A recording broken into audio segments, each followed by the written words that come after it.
Ah, pues nada, hoy ya es la cuarta y última sesión de este seminario sobre cibercultura o cibercapitalismo.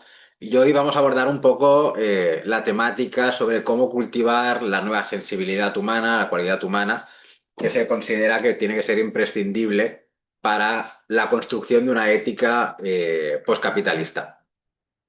La primera parte, que es la que os voy a explicar, está más centrada, como os decía, en la obra de Corbí, de la epistemología axiológica, y sobre todo en lo que significa pues, cualidad humana, dimensión absoluta, dimensión relativa, conceptos que se podrían hacer un curso entero para que se pueda entender, pero vamos a intentar explicarlo de la manera más sencilla, más simple, que mejor lo podáis entender para comprender de qué estamos hablando cuando hablamos de la necesidad de cultivar la cualidad humana o lo sensible, ¿vale?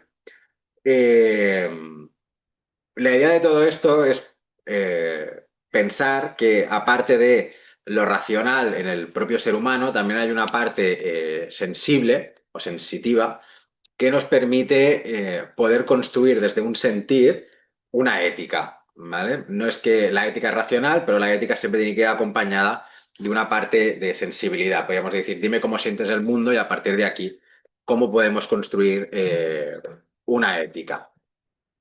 Entonces, lo sensible lo podemos pensar o ver como una preética que nos ayuda a construir una ética. Pero bueno, ahora iremos desarrollando todo esto un poquito más. Aquí tenéis, voy a ir por citas y intentando explicar los fragmentos, que los tenéis todos en el dossier que os enviamos. Y la primera cuestión es preguntarnos cuál es el punto de partida para hablar del sentir y construir una ética.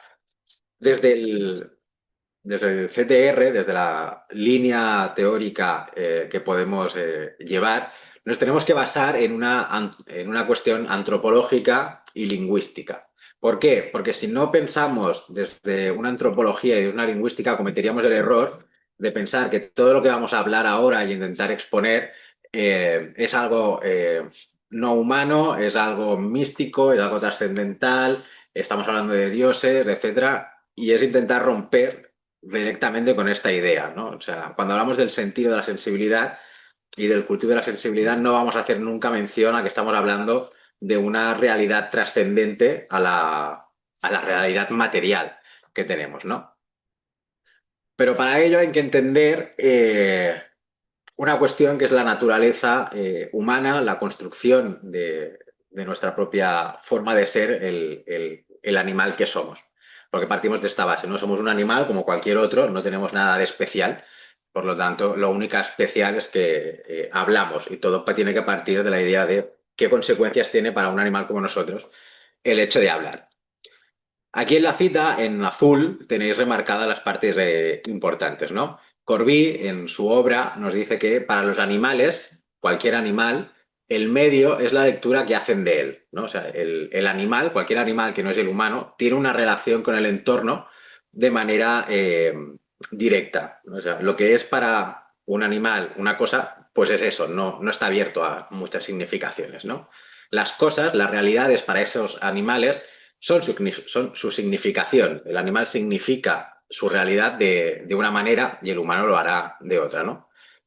La cosa para cualquier animal no humano es su significación, su valor estimulativo para la acción y no tiene más dimensiones. Dice, por esa razón el mundo de los animales es binario, es decir, el animal como sujeto de necesidades por un lado y el medio como conjunto de acotaciones y significaciones por otro. Esto un ejemplo que Corbí pone mucho, pero que también lo utiliza Hui, que es muy interesante, es el de una garrapata, ¿no? Él te dice que la garrapata es un mamífero que simplemente reacciona al mundo frente al ácido butírico, que es el ácido que desprenden los mamíferos.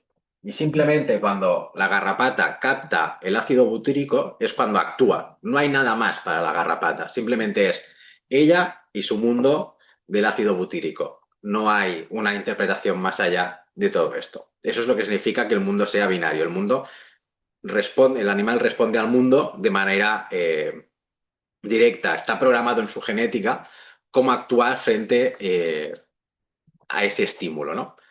Dice, luego nos dice, el animal está preso en su medio, porque para él las cosas sus cosas son su significación. En cambio, en el animal humano, en nuestra propia animalidad, aparece una cosa biológica que es la capacidad de hablar, la capacidad de la lengua. No es que un día el primer homínido dijera, voy a inventarme el lenguaje, la capacidad de hablar, sino que el propio desarrollo de nuestra propia evolución humana lo que nos ha hecho es desarrollar la capacidad de habla, ¿no? Que luego se ha ido sofisticando hasta muchos, hasta el lenguaje que utilizamos a día de hoy, ¿no? Pero claro, María nos dice, la invención biológica de la lengua crea un viviente de estructura ternaria, el sujeto de necesidad, la lengua como intermediaria y el medio. Esto es, se puede rectificar esta afirmación porque al hablar de ternaria parece que exista un sujeto, un mundo y un lenguaje.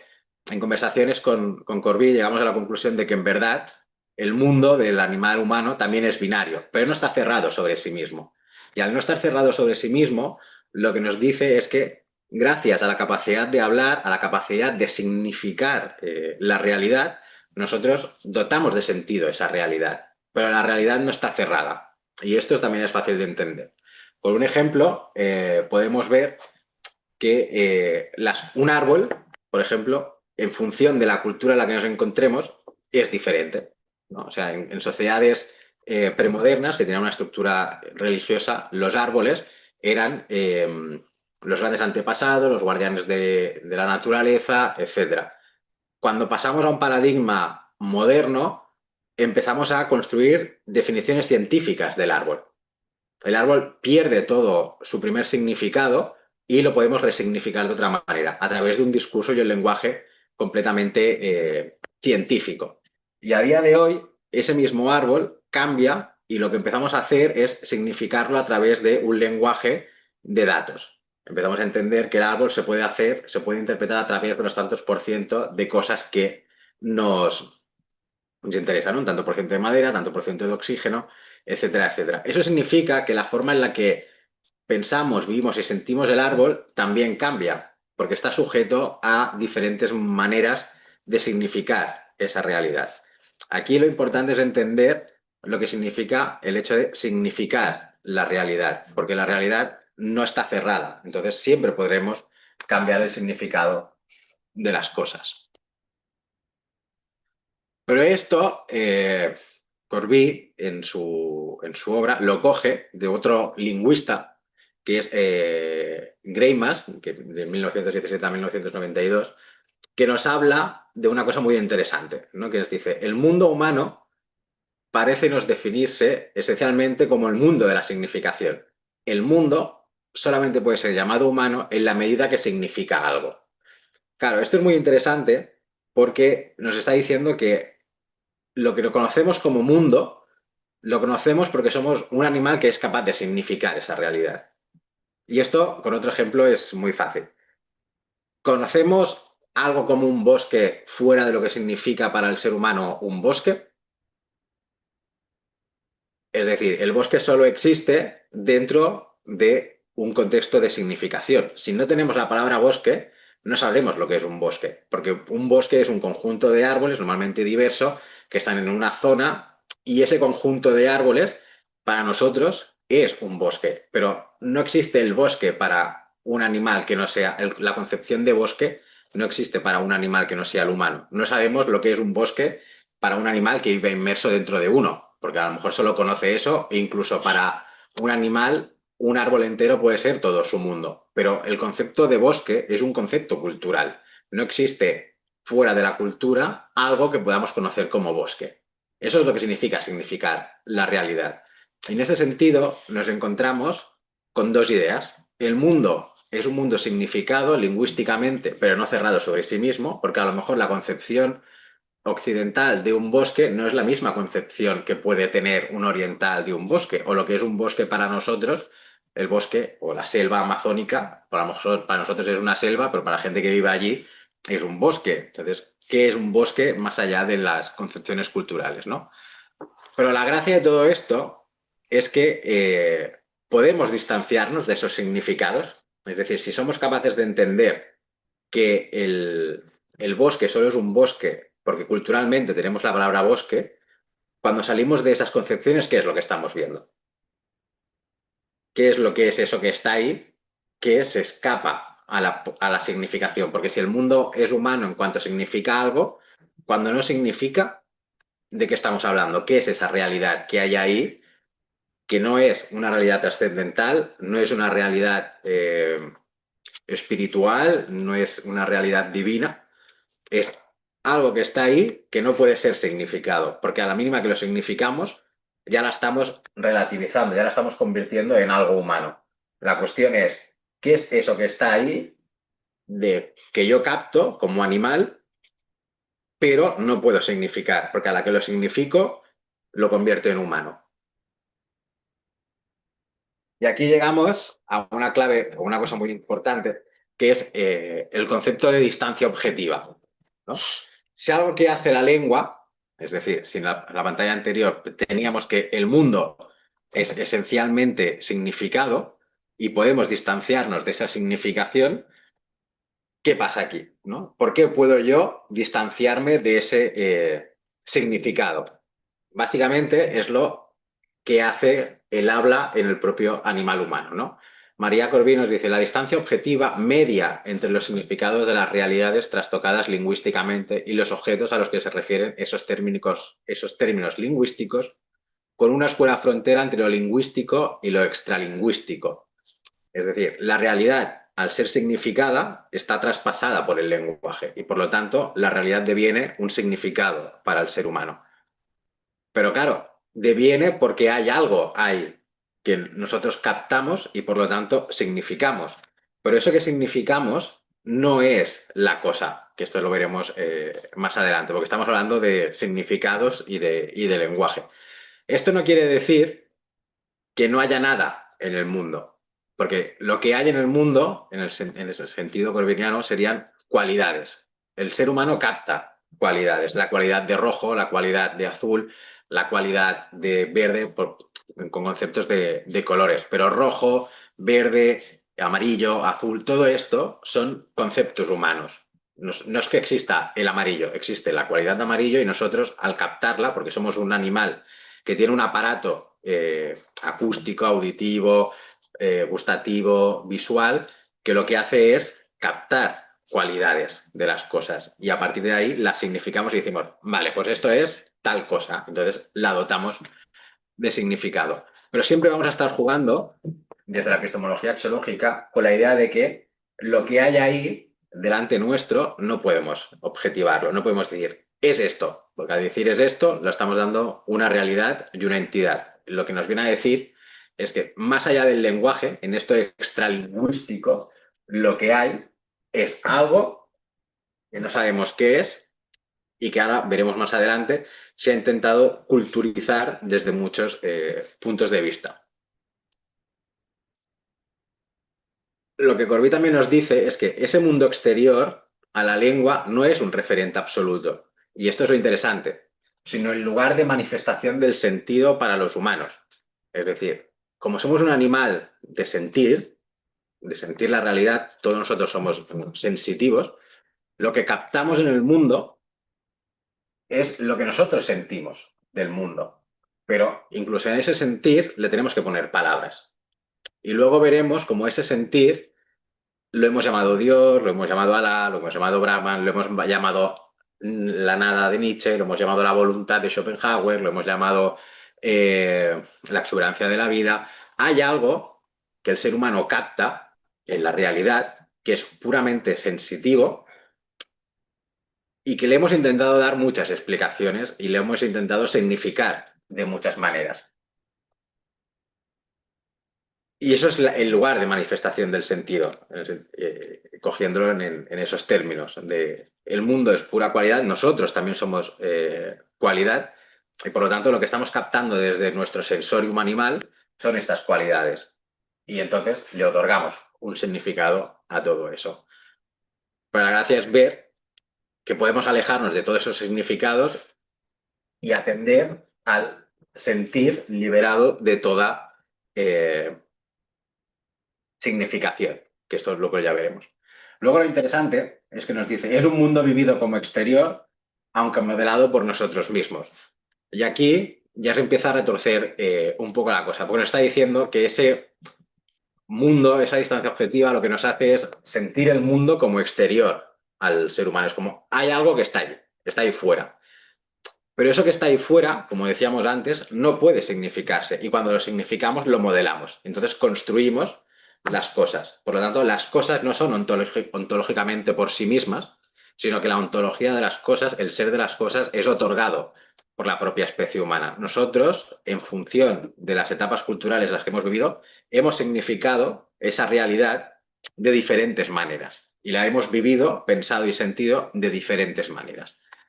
Todo esto, ¿en qué se resume? En dos ideas muy básicas. La primera es entender que la lengua, la capacidad de habla del ser humano, lo que nos hace es bifurcar, dividir la realidad en dos dimensiones.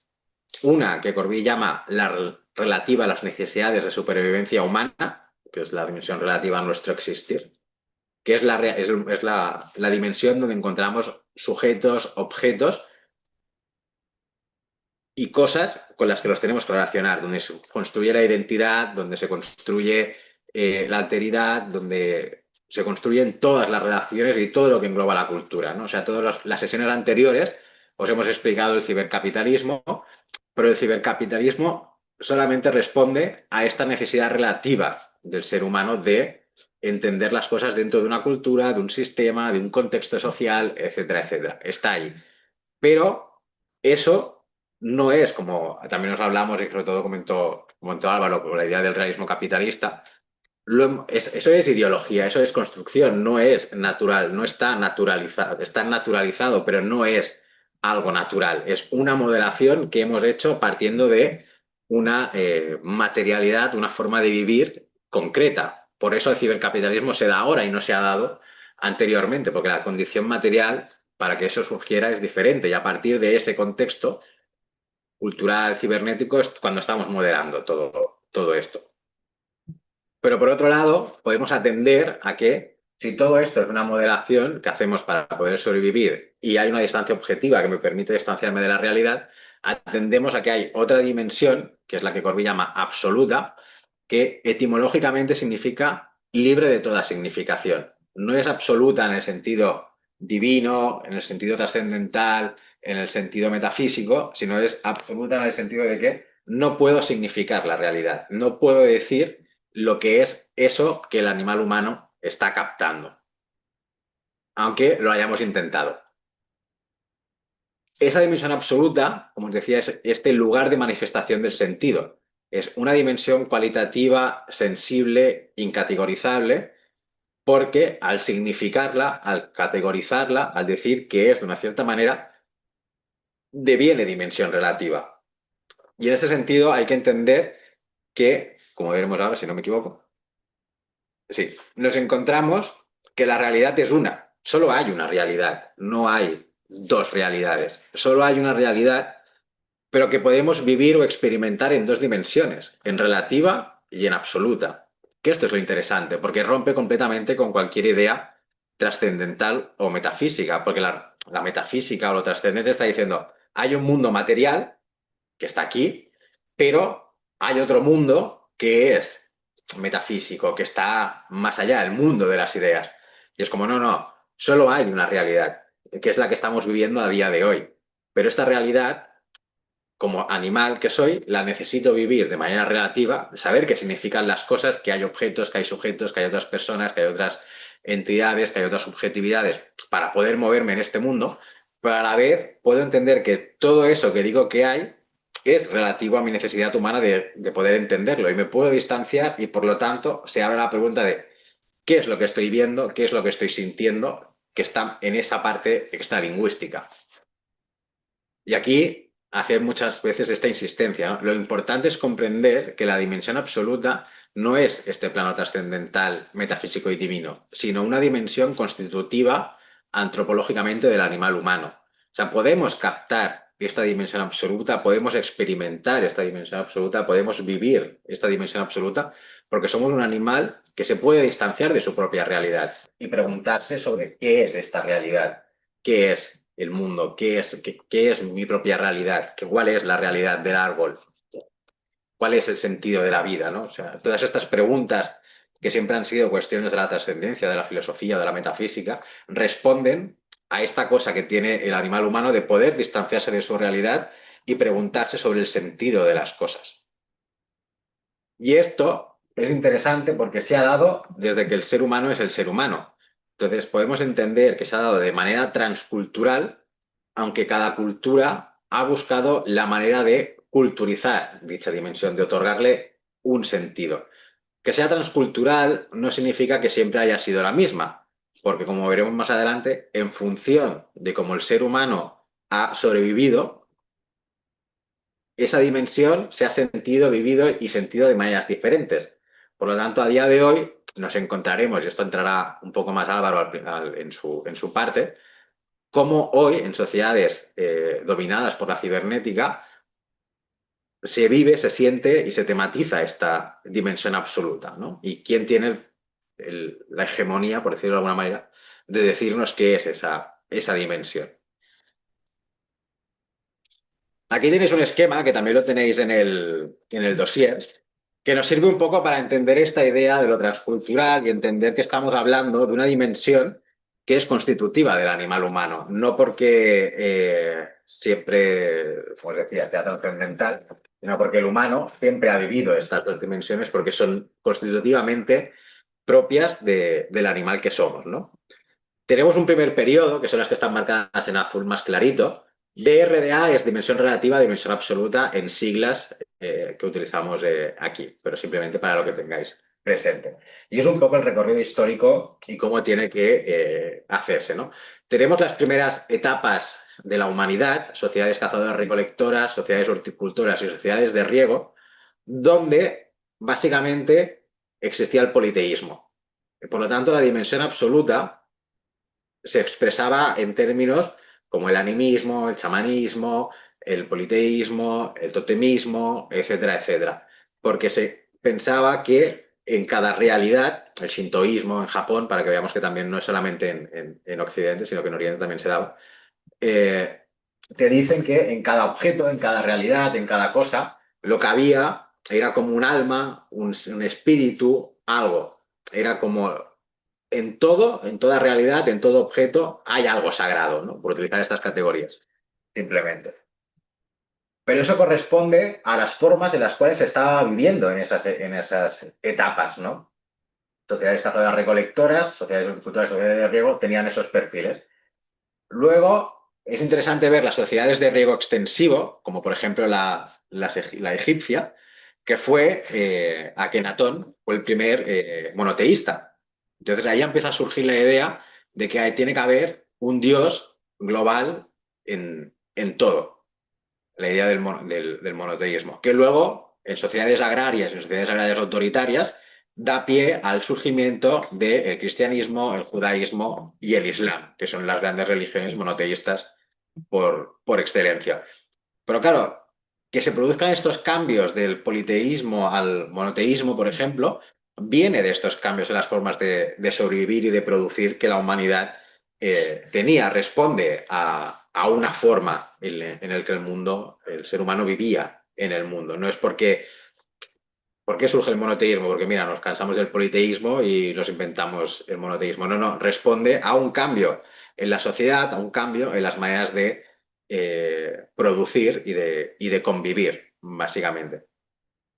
Luego, en un tono más verde grisáceo, podemos llamarlo, tenemos la entrada a la industrialización, a las sociedades modernas, donde se produce, como también vimos en las primeras sesiones, todo lo que es el desencantamiento del mundo. El mundo ya no es vivido desde lo sagrado, por llamarlo de alguna manera, sino que lo sagrado se rompe y empieza a entrar la ciencia y la filosofía, o sea, la ciencia más primigenia y la filosofía más como la entendemos a día de hoy.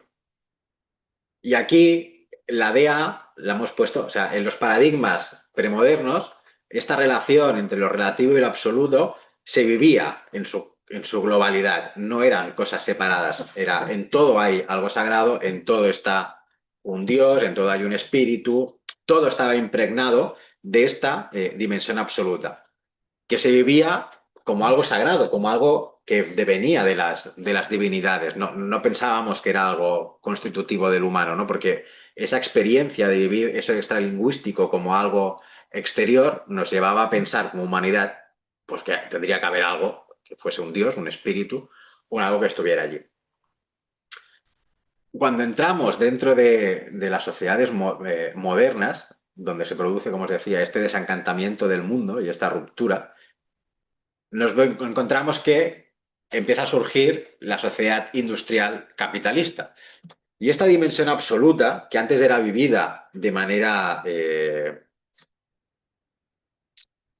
conjunta a la dimensión relativa, empieza a separarse, ¿no? Y la dimensión absoluta, como comenta Corbí, queda en manos de las instituciones religiosas y del ámbito privado. Es decir, quien se queda con el monopolio exclusivo de decir qué es esa dimensión son las instituciones religiosas. Todas, no se libra aquí ninguna. Y todo queda en el ámbito privado. En lo público, lo religioso, casi casi no se tiene. Pero nos damos cuenta de que se empieza a hablar a nivel de filosofías sobre la inmanencia, la metafísica, la voluntad. ¿Por qué? Porque seguimos siendo el mismo animal, que seguimos sintiendo la realidad en dos dimensiones, pero ya no le buscamos una explicación más religiosa dentro de esos parámetros, sino una cosa más filosófica, ¿no? Pues esto, la voluntad de Schopenhauer, Schopenhauer basa sus textos en el budismo, entonces para él existe la voluntad y el mundo como representación, pero lo que mueve el mundo en este sentido es la voluntad y todas sus descripciones son puramente filosóficas, luego veremos los ejemplos con Bakunin y Kropotkin. Una vez empieza a coger este predominio, tenemos en la sociedad industrial el comunismo, que lo que critica, y aquí a lo mejor Álvaro os puede comentar alguna cosa más en particular, básicamente lo que comentan es que la dimensión absoluta en manos de las religiones institucionales se convierte en el opio del pueblo, porque nos pone en la idea de que pues siempre habrá un mundo mejor, no nos hace preocuparnos por la realidad que tenemos ahora, es un factor completamente de alienación cultural. Y en este sentido, aquí Marx lo que nos va a decir es que la historia, en el fondo, es quien ordena, ¿no? Claro, Marx coge, como persona de tradición judía, coge el éxodo de Egipto, del pueblo judío, y lo convierte también un poco en la idea de la clase trabajadora y que la historia al final nos dará, nos librará de todo el mal del capitalismo, etcétera, etcétera. Es una solución muy reduccionista también. Pero también surgen los ideales anarquistas, donde la dimensión absoluta es vista completamente como algo irracional, algo que no es científico, algo que también conlleva a la alienación, pero surgen ideas, que es la que veremos ahora de Bakunin, como el de la solidaridad universal o la exuberancia de la vida de Kropotkin, ¿no? Porque sigue habiendo este sentir sobre la realidad y se preguntan cómo funciona el mundo más allá de las interpretaciones que podamos hacer. Luego ya, pasado el periodo de la sociedad industrial y entrados ya pues, en la posmodernidad o en las sociedades de información, etcétera, etcétera, nos empezamos a dar cuenta de que la relación dimensión absoluta y dimensión relativa está en paréntesis porque es como no está tematizada a nivel cultural, pero se sigue hablando de esta dimensión. Y en las sociedades de la información, etcétera, de las que estamos hablando ahora, la dimensión absoluta queda completamente instrumentalizada por el neoliberalismo para fines del bienestar empresarial o el bienestar personal, ¿no? Todas las ideas de la autoayuda, la la felicidad depende de uno mismo, etcétera, etcétera, y todos los cursos de mindfulness neoliberal, de coaching dentro de las empresas, en el fondo se está utilizando toda esta, sobre todo tradición más oriental, para rentabilizar la felicidad, ¿no? Es trabajador contento, trabajará más. No, no importa los problemas, ¿no? Todo el pensamiento neostoico que hay ahora también, no importa cuál es el poder o el peso de la sociedad o del capitalismo sobre las personas, lo importante es tú cómo te sientes a nivel individual de todo esto, ¿no? No hay una ayuda colectiva, una ayuda completamente todo individualizado. Se hace una tergiversación de eso porque se piensa que es un acceso a algo más feliz, ¿no? No me preocupo de las cosas porque las cosas no tienen poder sobre mí y tal. Luego es interesante ver cómo a día de hoy se está intentando unificar y tematizar culturalmente nuevamente esta dimensión, ¿no? Y aquí uno de los ejemplos más claros, que sí lo tengo estudiado, hace de la idea de sociedad 5.0 del modelo japonés. Porque esto sí que hablan de que las sociedades tecnológicas tienen que ser sociedades pensadas en las personas.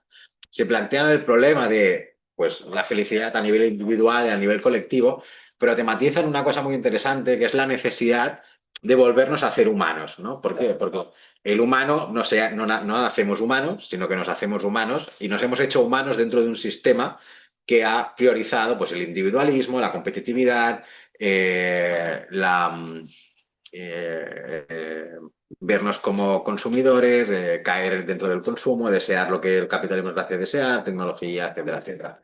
Entonces ellos dicen, vale, si queremos vivir en un mundo completamente diferente, tenemos que volver a hacernos humanos, pero el hacerse humano ellos, sobre todo desde sus tradiciones, como son las de budistas, Dogen y Kukai, dicen, esta gente ya nos enseñaba un poco cómo aprender a ser humanos, cómo a distanciarnos de todo.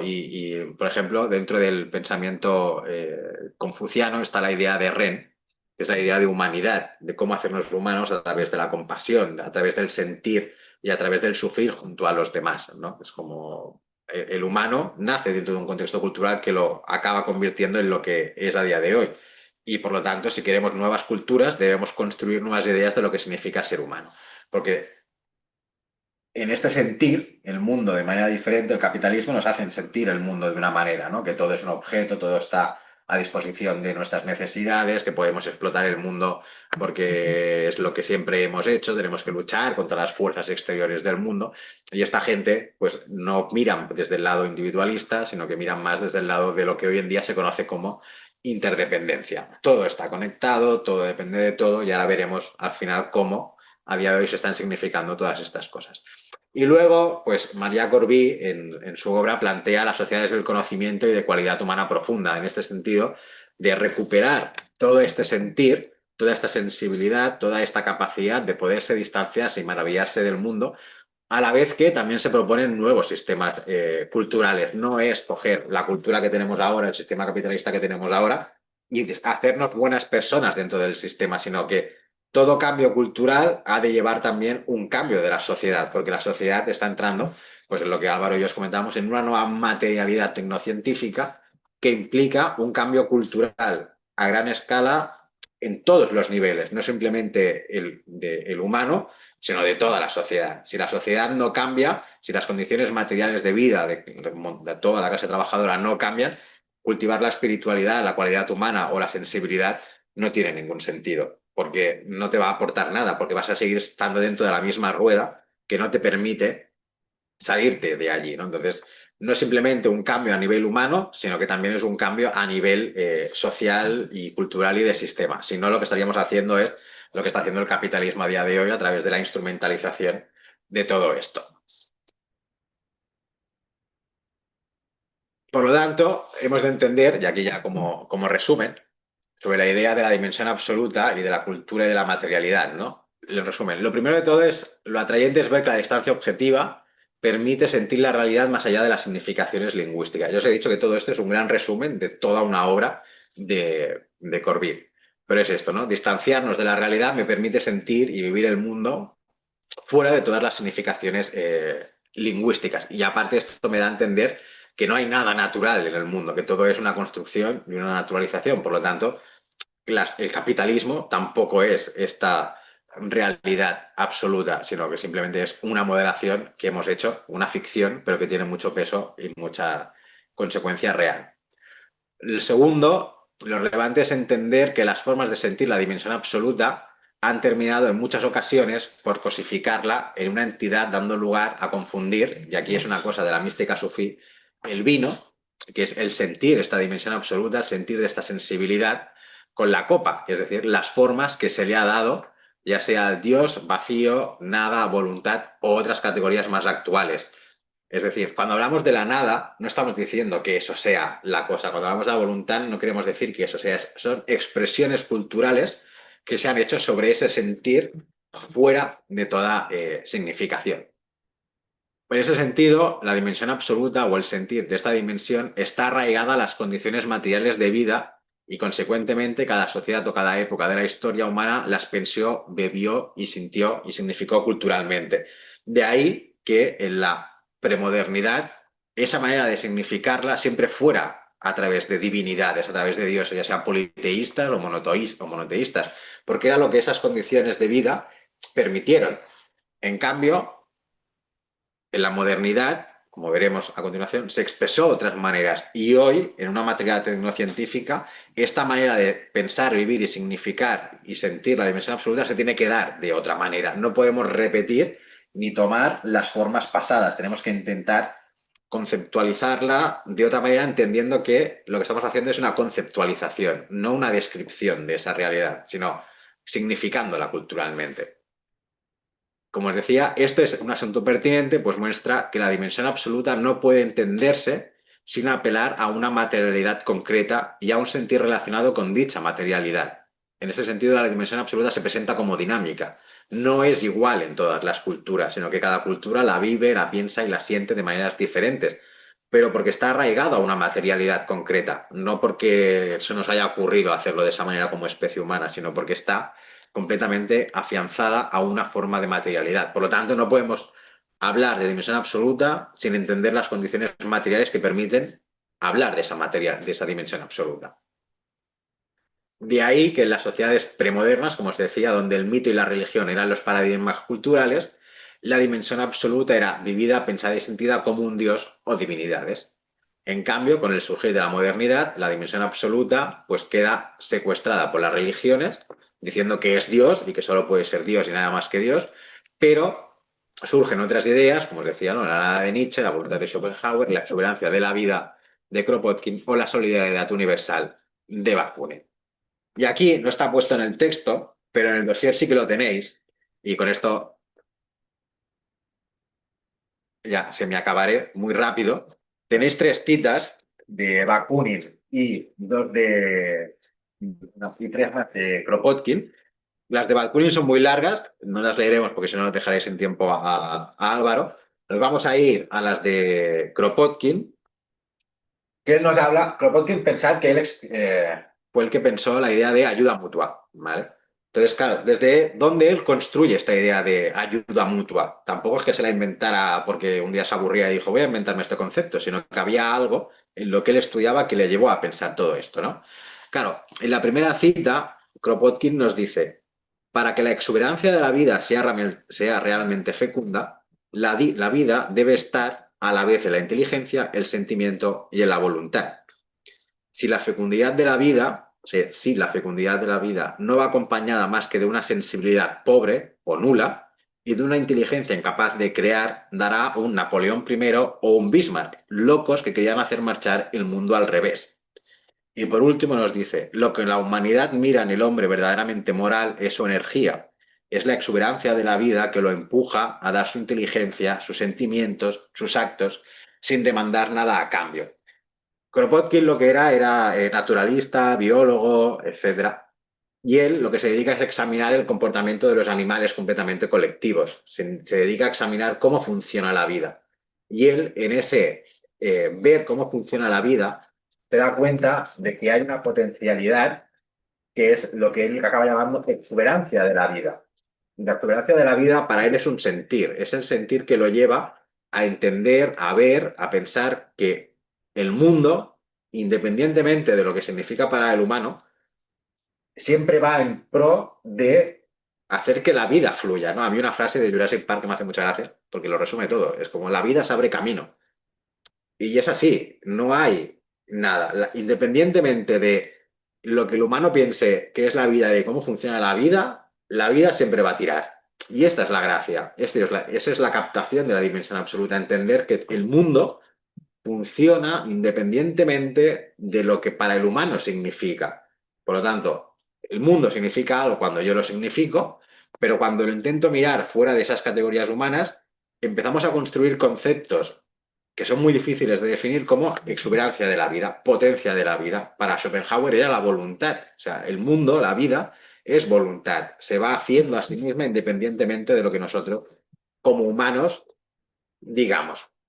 Por lo tanto, la cuestión es entender que hay un sentir en el propio ser humano que le permite cultivar esa distancia, que le permite entender que el mundo funciona de otra manera. Y es en ese momento, en ese entender que el mundo funciona más allá de mis propias concepciones, que se genera un sentir que, como dice aquí Kropotkin, si no se entiende, si pensamos que es otra cosa completamente diferente, pues nos dará gente que va a intentar hacer que el mundo funcione bajo sus propias lógicas, bajo sus propios intereses, como un Napoleón o un Bismarck, un Adolf Hitler o cualquier sistema totalitario o cualquier sistema capitalista que naturalice que el mundo es como es porque es así y porque siempre será así, sin entender que eso va más allá de lo que cada cultura signifique.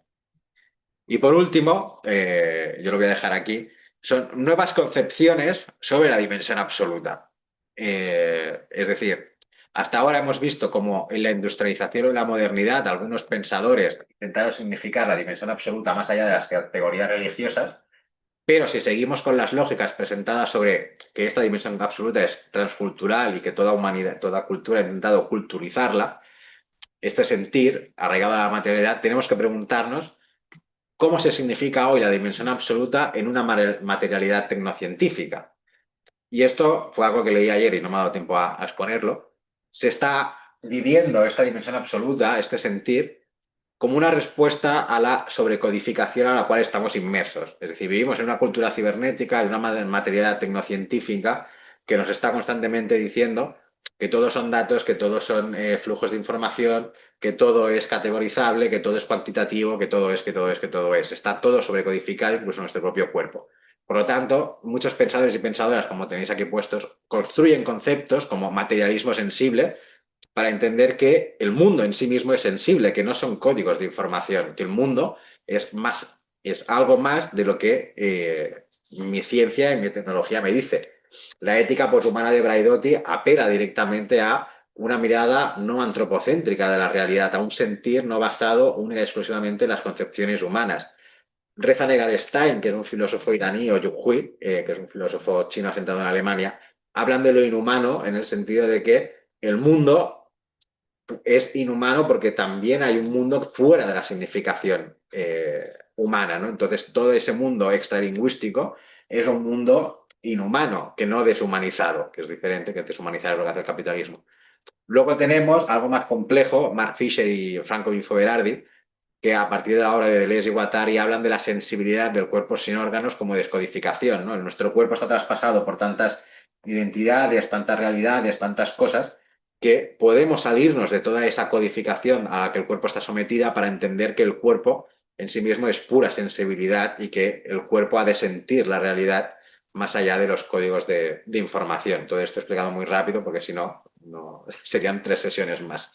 Y por último, uno de los grandes descubrimientos es esta mujer, Karen Barat, que nos habla del realismo agencial, que nos acaba diciendo, muy en la línea de Spinoza, de que solo hay una materia, de que solo hay una sustancia, que nosotros como humanos somos esa misma sustancia, que podemos entender la materia, pero en el fondo es materia explicándose a sí mismo lo que es la realidad, ¿no? Y en esta capacidad de explicárnoslo es cuando empezamos a idear de individualidad, etc. Pero lo que nos viene a apelar esta mujer es que tenemos que entender que solo hay una materia, que solo hay una realidad y que hay que sentir esa realidad externa como una de propia. O sea, no podemos pensar que la diferencia entre un árbol y yo es ontológica, sino que es lingüística y que la misma materia que constituye al árbol en el fondo es la misma materia que me constituye a mí, mezclada y construida de otras maneras. Y aquí os lo dejo para que ahora Álvaro os siga explicando un poco ideas más desarrolladas de la materialidad y lo sublime en la sociedad actual.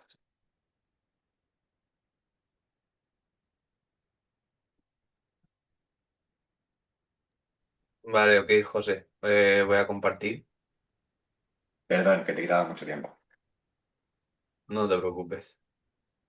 Estoy acostumbrado ya. Ah, está bien, está bien. No sé si. A ver, esperad un momento que se me ha quedado la pantalla un poco congelada. ¿Veis el PDF? Sí, Sí, ¿no? se ve, se ve. ¿Se ve? Vale, ok. Vale, voy a. Vale, aquí. Vale, pues nada, José ha estado explicando básicamente todo el tema de la dimensión absoluta y bueno, la epistemología psicológica y los conceptos que hay dentro de ella. Y yo voy a acercarme también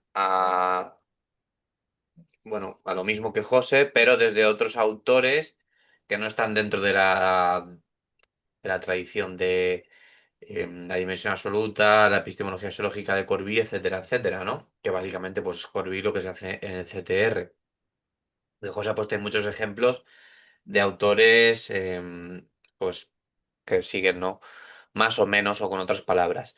Aquí vamos a contaros más o menos lo mismo, ¿no? Todo el tema de lo sublime, que sería una especie de sinónimo de la dimensión absoluta, pero desde un paradigma diferente, por eso tiene bastantes cosas diferentes también, pero que es más quizá fácil de aplicar o de llevar al tema más filosófico político actual, porque los autores que trabajan esto son autores que son filósofos actuales como Fisher o Jameson, algunos que veremos, ¿vale? Entonces, básicamente, lo sublime como concepto, para empezar, por ejemplo, ¿no? Pues bueno, lo sublime es una noción que ha recorrido el pensamiento desde el siglo XVIII, ¿vale? De hecho, es un concepto que viene de Kant, de la Ilustración y todo, y toda esa época, ¿vale?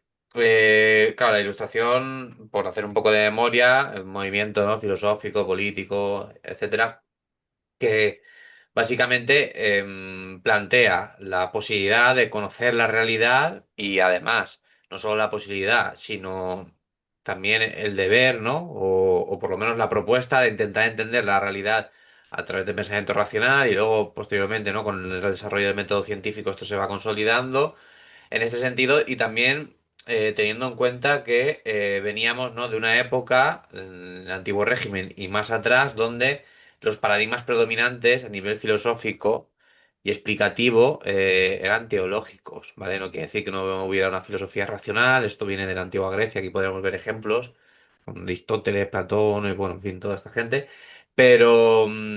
pero el pensamiento mítico religioso, sobre todo, y ya en el antiguo régimen, no en la Edad Media, era el que predominaba. Claro, aquí Kant no nos plantea esto, conocer la realidad a través de la razón. Pero sí que es cierto que él se da cuenta de una cosa muy concreta, ¿no? Y que es que la razón en realidad pues también tiene un límite, ¿no? Y aquí entraría todo el tema de lo que está comentando José, ¿vale? Yo no voy a entrar tanto en eso, pero voy a hablaros un poco de todo este concepto de lo sublime. Actualmente el concepto ha evolucionado, por eso digo que lo vamos a ver a nivel político y filosófico actual y captura nuevas formas de otredad. Claro, lo sublime básicamente es la relación que nosotros tenemos con la totalidad de la realidad. Em, y actualmente esa totalidad veremos cómo no es tanto la naturaleza, sino otra cosa, sino más la cultura, la sociedad, y ya veremos por qué en concreto, ¿no? Lo sublime en el capitalismo, básicamente. Como os he dicho antes, ¿no? Como hemos comentado antes, lo sublime está conectado con, sobre todo al inicio de la civilización y posteriormente está conectado con la naturaleza, ¿no? Claro, imaginaros, por ejemplo, os pongo un ejemplo más radical que la Edad Media, ¿no? Imaginaros una comunidad en el Neolítico, un poblado, una ciudad grande, me da igual, cómo se enfrentaban a explicar, por ejemplo, uy, ¿se ha cortado la cámara? ¿Es Sí, posible? sí, pues te escuchamos. Vale, si es que suele fallar. Vale, a ver, voy a intentar que vuelva y si no, continúo sin cámara, porque justo. Vale, a ver un momento.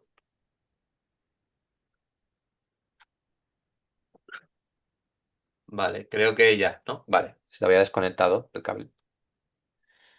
¿Ha dejado de compartir? No, no, no, está todo No, ok, igual. vale, vale. Bueno, lo que os decía, ¿no? Os pongo un ejemplo radical, ¿no? Para entender lo de lo sublime. Imaginaos cómo intentaban contestar las personas de una comunidad en el Neolítico a una tormenta o un huracán que arrasaba el poblado, ¿no? O cómo se enfrentaban a un paisaje tan, tan, tan, tan vasto que ni caminando durante, dependiendo de dónde estaba, ¿no? Pero ni caminando durante meses podían acabárselo, ¿no? ¿Cómo se enfrentaban a esa totalidad de la realidad? Obviamente buscaban, ¿no? Explicaciones racionales también, pero se basaban en el mito, ¿no? En la metáfora, etcétera, etcétera. Y muchas veces toda esa sensación, esa experiencia de estar viviendo, ¿no? Dentro de una realidad muy vasta que muchas veces no puedes ni comprender, pues se suple o se traduce en toda esa sensación de lo sublime, todo aquello que muchas veces se liga, ¿no? A lo espiritual o lo trascendental, etcétera, etcétera. Por lo tanto, el paisaje, que esto es importante, el paisaje donde vivimos, la dificultad de comprenderlo, etcétera, etcétera, todo eso pues repercute en ese imaginario, en ese concepto de, José ha llamado dimensión absoluta, y Kant, por ejemplo, lo llama lo sublime, ¿no? Para Kant lo sublime es la experiencia con aquello que la razón no alcanza, ¿vale? No porque en realidad no se pueda comprender, sino porque nosotros somos unos animales que tienen un límite, básicamente, ¿no? Ese límite en realidad se ha movido, ahora lo explicaremos, se ha movido bastante. Nosotros tenemos un conocimiento de esa realidad total, total o totalizada, ¿no? Mucho mayor que una persona que vivía en el Neolítico, obviamente, ¿no? Y ese límite lo ha movido la razón. Pero aún así, hay muchas cosas que aún no vamos a comprender o no vamos a poder contestar, ¿no? La realidad en sí no es únicamente lo que la ciencia puede abarcar, sino que hay algo más. Y bueno, hay un límite, básicamente, ¿no? No hay que caer en el misticismo ni nada de esto, pero simplemente es eso, pues reconocer que tenemos un límite a nivel científico y a nivel racional para comprender la realidad. Actualmente pasan dos cosas, ¿no? Ese límite antes lo ponía esa vasta naturaleza, esa incomprensión de entender pues cosas como comprendemos ahora, ¿no? Que la Tierra es redonda, que formamos parte de un universo, que formamos parte de un sistema solar, que hay leyes como la gravedad, ¿no? Como que hay cosas como la masa, la densidad, la energía, todo esto que son conceptos que nos ayudan a comprender de manera racional y científica la realidad. Pero antiguamente no, y entonces todo eso que era la naturaleza, que es todo lo que he descrito ahora, ¿no? Las leyes naturales, que bueno, pues a partir de Newton, etcétera, etcétera, se van como consolidando como explicación de la totalidad, pues básicamente nos presentan una realidad que lo sublime es lo natural, ¿no? Después de eso, la naturaleza deja de ser algo como misterioso, vamos a decirlo así, ¿no? El paisaje natural, la tierra como tal, deja de ser algo tan misterioso y hay muchas cosas que ya podemos contestar, ¿no? Con la razón y con el pensamiento científico, etcétera, etcétera. Por lo tanto, lo sublime se va desplazando hacia otros terrenos, ¿no? Y es muy importante también comprender todo el tema del paisaje, ¿no? Nosotros somos unos animales que cambiamos y antropizamos el paisaje. Antropizamos básicamente es que lo sometemos a la acción humana, ¿vale? Es un concepto un poco raro de sociología y antropología, pero antropizar significa eso, influir, ¿no? Con el trabajo, con la tecnología, la técnica y tal. Entonces, básicamente nos encontramos, por ejemplo, aquí os he puesto una foto de la ciudad de Tokio, ¿no? Una ciudad que su área metropolitana tiene más de 34 millones de habitantes. Los procesos sociales que pasan dentro de estas ciudades son tan complejos actualmente, ¿no? Que se nos tornan muchas veces, en este caso, sublimes, ¿no? En el sentido de, bueno, hay un límite aquí que muchas veces nos cuesta comprender. Em, por eso es lo sublime y el capitalismo, ¿no? Y ahora ya sí que he explicado todo esto, leo un poco la cita, ¿no? Lo sublime se desplaza hacia el ciberespacio, por ejemplo, Internet.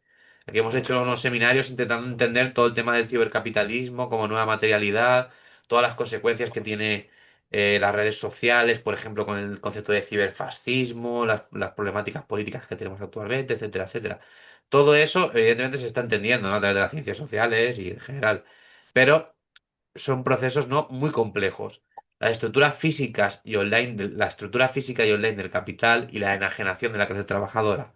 Ahora veremos un análisis que confronta la experiencia kantiana, que es lo que os he comentado antes, todo el tema de lo desconocido y el límite, con las reflexiones críticas de autores postcapitalistas como Fisher, Jameson o Yuhui. Es decir, la realidad se ha convertido en algo tan complejo que tenemos que ahora volver a plantearnos si lo que estamos viviendo con el capitalismo, si lo que estamos viviendo con no entender nada, si lo que estamos viviendo con esa política o esa sociedad o esa historia que parece actual, en el presente, que parece que nos sobrepasa, no tiene o tiene algo que ver con toda esta sensación de que nos encontramos en un límite, no en una ruptura en este sentido. Por eso lo absoluto, ¿no? Y por eso lo del paisaje que os he comentado antes. Kant y la experiencia de lo sublime. Qué nos dice Kant? ¿No? Que no está mal recordarlo. Para Kant lo sublime es una experiencia de confrontación con nuestra vulnerabilidad física y la potencia de la razón. La vastedad y la fuerza de la naturaleza nos sobrepasan, pero también despierta la conciencia de nuestra capacidad racional para abarcar lo inabarcable, ¿no? Según Kant. Es decir, ahí hay un juego, ¿no? En plan de, bueno, tenemos un límite, pero ese límite, pues se puede recortar, ¿no? O se puede avanzar e intentar entender, pero siempre vamos a estar limitados. Bakunin, por ejemplo, señala que la realidad puede ser captada por los sentidos, pero nunca abarcada totalmente. Lo sublime expresa una dialéctica entre lo sensible y lo racional, ¿no? De hecho, ahí está todo el tema de esa palabra que, bueno, José y yo no usamos mucho, pero en realidad se refiere a lo sensible, ¿no? Muchas veces lo espiritual, lo racional, ¿no? ¿Por qué? Porque muchas veces donde no llega la razón, ¿qué llega? Llega, por ejemplo, la religión, ¿no? En mi opinión, a desgracia, ¿no?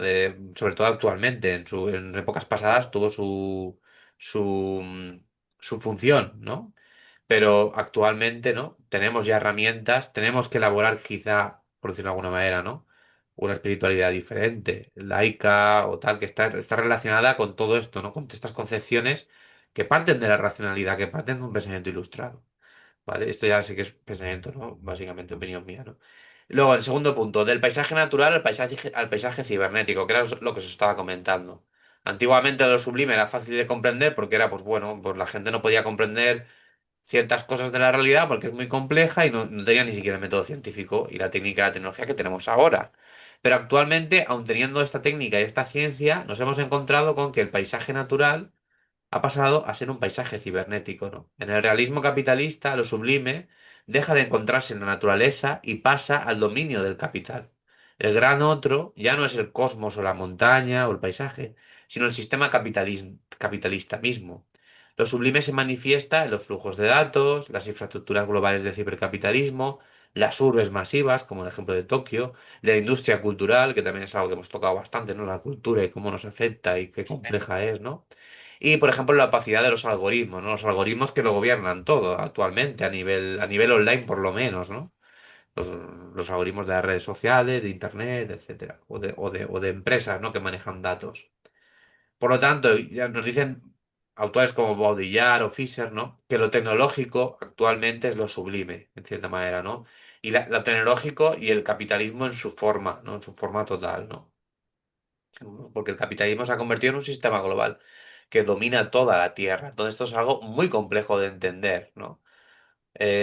La hiperrealidad de los datos emerge como la nueva forma de lo sublime. Todo aquello que no comprendemos y nos sobrepasa hoy se presenta como lo tecnológico, ¿no? De hecho, em, el seminario en sí gira en torno a esto. O sea, gira en torno a qué difícil es comprender todo lo que está ocurriendo ahora, ¿no? A nivel sociológico, filosófico, político, material, cultural, ¿no? Entonces, cada ámbito de estos daría para un seminario entero. Nosotros aquí hemos hecho un poco, ¿no? Una especie de análisis holístico. La técnica, la tecnología y el paisaje, ¿no? Volvemos un poco al paisaje porque creo que es bastante interesante volver aquí. Y básicamente, Frederick Jameson y Mark Fisher, sobre todo Jameson, es el que nos da aquí los cimientos, ¿no? Para comprender esto. Eh, para Jameson, la transformación de nuestra percepción cultural no es un accidente, básicamente. Capitalismo, ¿no? En su capacidad de absorberlo todo, no de manera metafórica, sino de manera real, ¿no? En plan, el capitalismo ha vertebrado el planeta con su técnica, con su tecnología. Las ciudades capitalistas están en todo el mundo actualmente, ¿no? El capitalismo se rige en todos los lugares, ¿no? Y la técnica que surge desde el capitalismo también está en otros lugares, incluso en modelos que son excepciones, ¿no? Como autarquías totalitarias o comunistas, como Corea del Norte y cosas así. También está influenciada por la técnica de tecnología capitalista y moderna, ¿no? Entonces, em, se convierte básicamente todo este sistema, toda esta técnica, esta tecnología, esta manera de producir, de hacer política, de hacer filosofía, de hacer ontología, de generar realidad, ¿no? Porque genera cultura y genera también realidad, pensamientos, valores, maneras de ver el mundo. Todo esto, qué acaba ocurriendo? Pues que se generan una especie de leyes propias que se presentan como algo inevitable, como si fuera la naturaleza misma. ¿Qué diferencia hay con lo sublime kantiano? Que la naturaleza en sí es algo, ¿no? Básicamente podríamos interpretarlo de muchas maneras, ¿no? Pero el paisaje natural es el paisaje natural, ¿no? Ahí no hay duda. Podríamos decir si formamos parte de él, si no, ahí no hay la dualidad, ¿no? Entre naturaleza y sociedad, podríamos debatir ahí. Pero lo que pasa actualmente es que una construcción social y algo que surge de nosotros y de cómo nos relacionamos se ve básicamente como algo natural, cuando en realidad es algo cultural, es algo social, es algo político, ¿no? Tecnológico y técnico, sí, pero traspasado por todo, por un modelo de sistema social, ¿no? Y claro, esto ya es más de Fisher, ¿no? Eso es lo que plantea Jameson. Y luego Fisher nos comenta que lo sublime está relacionado con lo extraño también, ¿no? Lo sublime se relaciona con lo extraño y con lo espeluznante. Él habla tiene un ensayo de hecho que se llama Lo extraño y lo espeluznante. Y que él que dice básicamente, bueno, que los paisajes naturales preindustriales, ¿no? Lo que os he comentado antes, evocaban el misterio de la existencia y señalaban un límite perceptivo, ¿no? Digo, bueno, yo no he salido de mi ciudad en 60 años o en 50 años y no puedo comprender qué hay en otro continente. De hecho, no conocían ni siquiera muchas veces, o en muchas comunidades, que no había otros continentes, ¿no? Entonces, todo eso es lo que señala Fisher, ¿no? Para Fisher, ¿qué pasa? Que esto, no, ese límite, la modernidad lo rompe, que es lo que os he comentado antes, la ilustración, el método científico, etcétera, etcétera. La modernidad lo rompe y lo rompe al racionalizar y dominar el planeta, ¿no? Surge la ciencia, surge la técnica y tecnología modernas, a la vez que surge el capitalismo que se va apropiando de ellas, y lo que ocurre es que se racionaliza el planeta, ¿no? La expansión de los mercados, la mercantilización, el colonialismo, el imperialismo, la consolidación del sistema productivo, ¿no? El Fordismo, todo esto lo que hace es racionalizar el surgimiento de la burocracia moderna, de los estados-nación, ¿no? Todo esto antes no existía. Entonces el paisaje, como experiencia subjetiva, se convierte en un medio privilegiado de conexión con lo sublime, ¿no? Fisher se da cuenta que en plan al cambiar el paisaje, porque tenemos capacidad de cambiarlo, nuestra percepción de lo sublime cambia, porque el límite ya no está tanto en la naturaleza, sino en lo difícil que es comprender cómo funciona nuestro propio sistema social, ¿no? El paisaje como signo histórico, de hecho. El paisaje es un lienzo subjetivo que une materia y significado. La materia es cómo nos organizamos, ¿no? En ese sentido, ¿no? En el feudalismo se organizaba de una manera y eso hacía que la cultura y los valores y la manera de ser de las personas fueran o tuvieran un significado y ahora otro. Entonces, claro, todo lo que vemos está mediado, por supuesto, por el lenguaje, la cultura y la historia, la época, ¿vale? De hecho, y rescato otra vez a Mark Fisher para que veamos un poco el paralelismo que tiene con Corbí, ¿no? Que Corbí parte de la epistemología sociológica, parte de postulados antropológicos, pero lingüísticos también, ¿vale? Del estructuralismo y tal. Eh, y Fisher aquí, por ejemplo, en su ensayo de los rayos espeluznantes, nos vuelve a advertir que el límite muchas veces que nos pone que lo sublime siempre está ahí es el límite del lenguaje, ¿no? Es decir, hay ciertas cosas ciertos límites que por mucho que esté avanzada la ciencia y tal, siempre los vamos a encontrar. Por ejemplo, pone algo muy interesante que es el tema de los monumentos, no me sale la palabra, ¿no? Monumentos históricos como Stonehenge, las pirámides de Giza y tal, ¿no?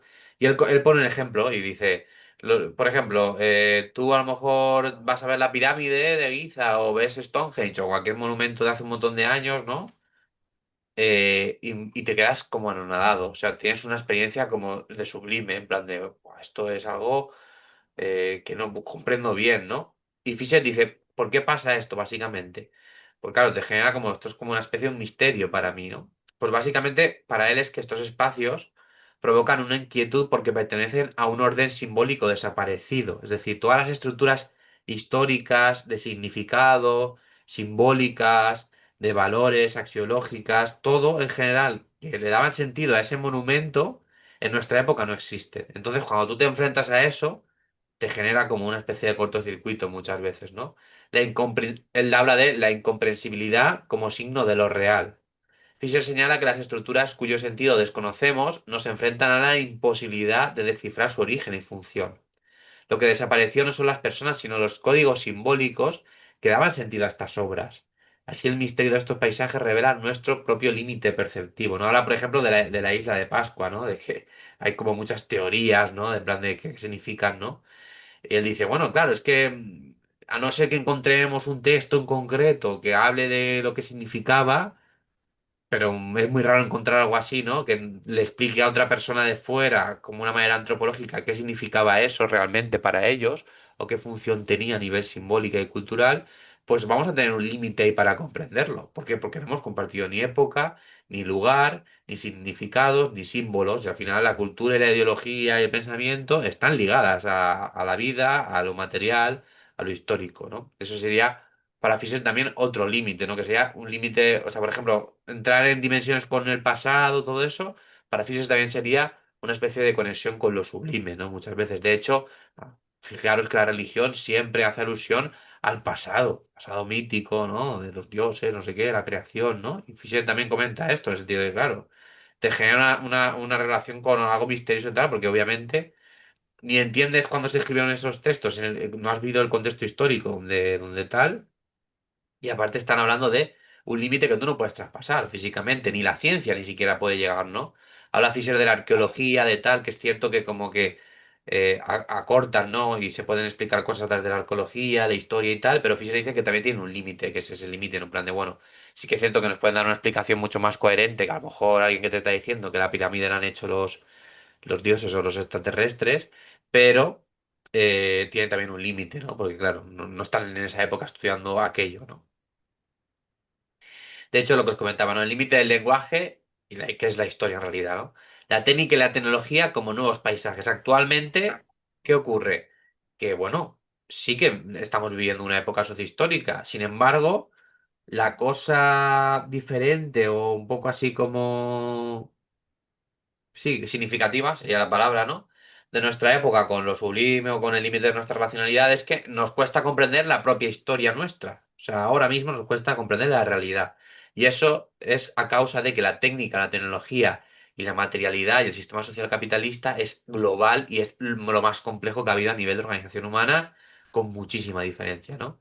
El desarrollo de la técnica, la cibernética, la tecnología ha producido un nuevo paisaje, un entorno en parte indescifrable, aunque formemos parte de él, ¿no? Ahí un poco lo que os comentaba. En la realidad contemporánea combina materialidad y opacidad, creando una forma de extrañeza que puede entenderse como una nueva experiencia de lo sublime, ¿no? Intentar comprender la realidad actualmente está muy relacionada con esto también, ¿no? Volvemos a Jameson, ¿vale? Volvemos a Jameson, que es quizá, ya digo, Fisher habla de esto bastante en el horario espeluznante, pero Jameson es quien usa el concepto de lo sublime de manera directa, ¿vale? A través de la explicación que hace de este concepto de Kant y lo rescata y tal, ¿no? Entonces, ¿qué nos dice Jameson? Que em, lo sublime, básicamente, está ligado a la complejidad del capitalismo, ¿vale? Jameson lo que nos explica es que el paisaje antropizado del capitalismo es demasiado complejo para nuestra imaginación. O sea, cuando intentamos pensar, ¿no? En el mundo en el que vivimos, en lo grande que son los países, las ciudades, en que somos 8.000 millones de personas, en lo que puede hacer la técnica, la tecnología actualmente, que muchas veces nos cuesta muchísimo incluso explicarlo, ¿no? Cómo yo puedo coger el móvil y hablar con alguien de China a tiempo real, ¿no? Todo esto, bueno, es algo muy complejo para nuestra imaginación. Y aquí Jameson sí que dice, ojo, para nuestra imaginación en primer lugar. Luego, a nivel racional y científico, todo esto se puede explicar, ¿vale? O se puede explicar muchas cosas de esto. Él habla de que la red global descentralizada del capitalismo constituye una totalidad casi incomprensible, ¿no? O sea, comprender el capitalismo en su totalidad es algo muy difícil, básicamente. La extrañeza de nuestra época se consolida como expresión de lo sublime. Es decir, cuando hablamos de, ¿no? de la desafección política, de no se puede hacer nada, es que todo es muy complicado, es que el capitalismo eso va a su rollo y no se puede parar. Todo eso, dice Jameson, todo eso es una experiencia con lo sublime. Es algo en plan no lo podemos abarcar. No puedo ni imaginarme otro sistema social fuera de esto, porque para mí el capitalismo es la propia naturaleza, es el propio planeta, es lo que está intentando explicar Jameson, ¿no? Luego, además, él dice, la cultura cibernética está ligada al esto. que él llama sublime posmoderno, ¿no? En plan de, no es lo sublime kantiano, es lo sublime, pero entendido con unas características muy diferentes, ¿no? Él dice que, por ejemplo, el surgimiento del cyberpunk, que es, os sonará, ¿no? Si no, ahora pongo ejemplos que habréis visto cosas de cyberpunk seguro. Él dice, Jameson es un crítico literario, es crítico cultural, pero sobre todo es crítico literario. Entonces él habla mucho de novelas. Y él, por ejemplo, nos dice, al inicio del capitalismo, pues las novelas así más famosillas y tal, creo que esto en un seminario lo comenté, ¿no? Y más exitosas dentro de la población en general o a nivel cultural, más significativas, pues eran, por ejemplo, Tiempos modernos de Charles Dickens, etcétera, etcétera, ¿no? Novelas realistas, ¿no? De realismo.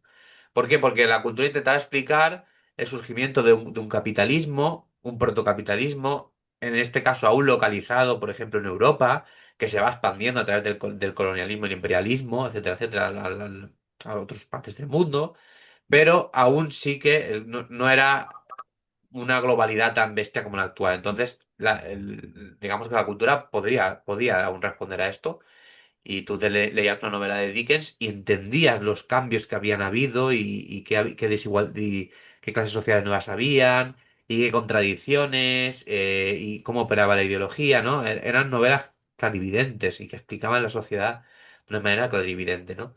Em, con el paso del tiempo y la consolidación del capitalismo se abandona un poco el realismo, ¿no? Y en el capitalismo ya de 1940, 50 y tal, surge el modernismo, ¿vale? Y en el modernismo ya vemos ya novelas más complejas.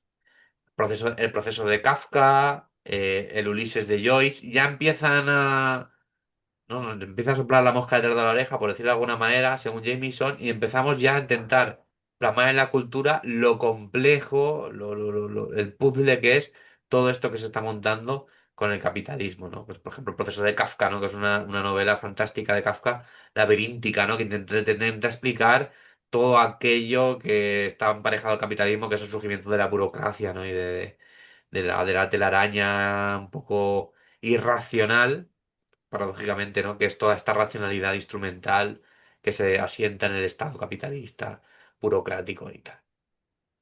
Entonces, después de esto, ¿no? Con el paso del tiempo, el posmodernismo y tal, Jameson se da cuenta de que surgen nuevas, digamos, estilos literarios. Uno de ellos es el cyberpunk, ¿no? Dentro de la ciencia ficción, que dice Jameson que es un fenómeno que va cogiendo fuerza al paso que el capitalismo se va consolidando y va generando estos paisajes, que como veis esta foto es de ciencia ficción ya, es una foto real, ¿no? Em, pues surge, por ejemplo, el Cyberpunk, que el Cyberpunk básicamente son, por ejemplo, la película Blade Runner, que está basada en una novela, que seguro que os suena, ¿no? De que es del 84 creo. Robocop, Matrix, incluso películas así como Alien, etcétera, etcétera. Todo esto ya tiene todo, o directamente son cyberpunk o tienen influencias cyberpunk, ¿no? Están hablando ya de las tecnologías cibernéticas, de distopías, de cómo nos pueden afectar y qué complejo es entenderlo todo, ¿no? Todo el tema este, ¿no? Es, digamos, cómo lo sublime posmoderno se manifiesta en la imposibilidad de comprender el sistema mundial contemporáneo, ¿no? A través de la conspiración, de la ciencia ficción tecnológica, que intenta representar la inmensidad del sistema capitalista. Yo os he estado hablando desde el punto de vista eh, poscapitalista. Fisher, Jameson son marxistas, ¿vale? Vamos a pasar ahora a cómo, porque lo sublime es una cuestión para José y para mí olvidada en la política, pero trascendental. Cuando hablamos de deseo, muchas veces hablamos también de lo sublime, ¿no? O de esa dimensión un poco inconsciente y tal. Heidegger, de hecho, lo aborda de manera fundamental y trascendental en su obra, considerado para muchos como uno de los principales, o si no el principal filósofo del siglo XX y miembro de, no nos olvidemos, el partido nazi, que nunca se retrató de los crímenes de los nazis ni nada de esto. Entonces tenemos que entender, digamos, que aquí también hay una lucha política por a ver qué definición o cómo nos enfrentamos a a esa totalidad, ¿no? De lo sublime. Para Heidegger, ¿vale? Que esto no se lo podemos negar, ¿no? La experiencia de lo sublime no puede desligarse, según él, de lo técnico y lo tecnológico. que sostiene el capitalismo, ¿vale? Esta relación entre técnica y ontología, que es el ser, ¿no? Lo que básicamente a nivel filosófico, ontológico, la totalidad del ser, ¿vale? Para Heidegger, pues lo que hace básicamente es criticar el dominio técnico, ¿no? Él básicamente tiene una visión, en este caso, conservadora, un poco dubitativa, vamos a decirlo así, con la tecnología, y lo que nos dice es, ojo con esta modernidad, todo esta técnica y tecnología, porque lo que nos hace es básicamente despojarnos de nuestro ser, de nuestro espíritu, por decirlo de alguna manera, ahora lo comprenderemos mejor, ¿no? Heidegger y el peligro de la técnica sería, ¿no? Para Heidegger la técnica despoja al mundo de su misterio, lo despoja de lo sublime incluso, ¿no? Al convertirlo en objeto de manipulación. ¿Él qué propone? Pues propone un retorno a esa autenticidad. Él dice, vale, hemos perdido lo sublime, hemos perdido ese encanto del mundo, esa dimensión espiritual que es fundamental para nosotros, para comprender qué somos, etcétera, etcétera. Hay que volver a lo rural, hay que volver a lo premoderno, ¿no? De hecho, él vivía en la Selva Negra y tenía una casica en la casa esta que os he puesto. Y pues bueno, me hace mucha alusión a ese paisaje provinciano, el folk alemán y todo esto, ¿vale? Que ahora lo veremos mejor. ¿Qué crítica le hacemos, José y yo, a Heidegger, ¿vale? Por ejemplo, en la tesis que estamos escribiendo le hacemos esta crítica, ¿no? Que aunque lúcido en señalar el peligro del dominio técnico, en plan de, bueno, la técnica pues, es peligrosa, vamos a decir que es peligrosa, pero ¿por qué es peligrosa? Bueno, no es peligrosa por lo que dice Heidegger, es peligrosa porque está subordinada al capital, ¿no? La técnica no es mala de per se, es una capacidad nuestra. Lo que es malo es utilizar la técnica como la utilizamos ahora. ¿Y cómo la estamos utilizando? Lo estamos utilizando con lógicas únicamente capitalistas. No me voy a parar aquí porque ya lo hemos visto en los seminarios, ¿no? Pues todos los usos, ¿no? El ciberfascismo sería lo peor, pero bueno, yo qué sé, el rendimiento máximo, la técnica, la tecnología solo a través de la mirada economicista, de producción, beneficio dentro del capitalismo, etcétera, etcétera, ¿no? Aquí tendríamos muchísimo para hablar. Es el capitalismo el que transforma el mundo en un conjunto de recursos disponibles y utiliza la técnica para ello, ¿no? Es decir, el capitalismo no es que básicamente sea algo que ha llegado por aquí o que sea algo independiente de la técnica, es una simbiosis, ¿no? Estamos utilizando la técnica, pero siempre dentro de un sistema capitalista, por lo menos hasta el momento, ¿vale? Al omitir esta mediación material, Heidegger ofrece una lectura incompleta y fácilmente apropiable por ideologías reaccionarias que quieren volver a un pasado idílico. Ojo, si no criticas el capitalismo, ¿qué quieres decirme? ¿Que tenemos que volver? ¿Qué me estás proponiendo? ¿Tenemos que volver a un pasado idílico? Claro, aquí ya empezamos a ver cómo, bueno, por eso Heidegger, ¿no? Al fin y al cabo militó en el partido nazi, ¿no? Y vemos un poco aquí todo el tema. De hecho, se ve directamente con el concepto de Volk, ¿vale? Que también es un concepto que Heidegger desarrolla. Heidegger asocia el ser con la idea de Volk, que es el pueblo como depositario del destino histórico. Ahora lo explicaremos bien, esto es fácil de entender, ¿eh? No se trata de una colectividad política, sino de una comunidad ontológica. Es decir, él el ser lo pone dentro de un paisaje y de un pueblo en concreto. Es decir, para él el pueblo alemán, obviamente, ¿no? El pueblo alemán se convierte en el espacio donde el ser puede revelarse. Esta visión dota al Volk de un carácter casi sagrado y espiritual, enraizado en la tierra, la lengua y la tradición. El ser, para Heidegger, que se nos presentamos como algo fijo, ¿no? El ser es el pueblo alemán, es la tradición alemana, es tal, y se está perdiendo por la modernidad, el progreso, etcétera, etcétera. Es un poco lo que dice Heidegger, ¿no? A muy grosso modo, ¿eh? Porque vamos un poco a salto de mata hoy.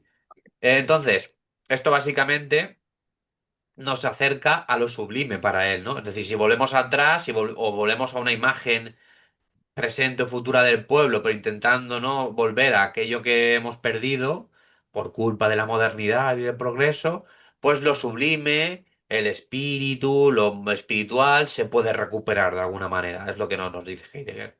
Claro, esto es un imaginario que se convierte en un imaginario fascista del Volk, ¿vale? ¿Por qué? Porque la noción del pueblo auténtico, es decir, el pueblo que hemos dejado atrás, ese pueblo mítico, ese imperio alemán, ese imperio romano, ese imperio español, ¿no? Ya veis cómo los fascismos hacen siempre alusión a esto. Muchas veces pensamos en la raza y todo, ¿no? Pero detrás de esto, ontológicamente, está esa concepción de Heidegger. Em, y claro, aquí pues se comparten obviamente afinidades con la mitología nacionalsocialista, ¿no? Ambas se sustentan en la nostalgia de un origen perdido y en la idealización de una unidad orgánica entre ser humano y naturaleza, ¿no? Hay una degradación natural en el pueblo porque ha perdido su espíritu, su esencia, ¿no? Como si los pueblos tuvieran una esencia fija y tal. Y entonces hay que volver a ella. Fijaros esto, ¿no? Con el discurso de la extrema derecha actualmente, cómo se ve tan... Fijaros el peso de Heidegger, actualmente, porque Heidegger está en la sopa. La extrema derecha habla de esto directamente, no con estas palabras, pero en su construcción ontológica de la realidad está Heidegger traspasándolas, ¿no? En el sentido de hay una degeneración por culpa de la inmigración, del feminismo, del colectivo LGTBI, de la globalización, de las élites globalistas.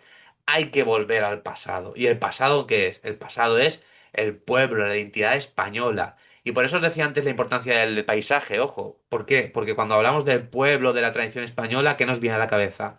Paisajes quizá más rurales, ¿no? La Andalucía, el no sé qué, ¿no? El paisaje rural, el paisaje provinciano. Todo esto el fascismo lo coge de Heidegger, el Volk, ¿no? El pueblo. ¿Dónde está el pueblo? No está en la gran ciudad, no está en la gran urbe, ¿no? El pueblo está en el paisaje que, entre comillas, naturalmente le pertenece, ¿no? A España, a Italia, a Alemania, etcétera.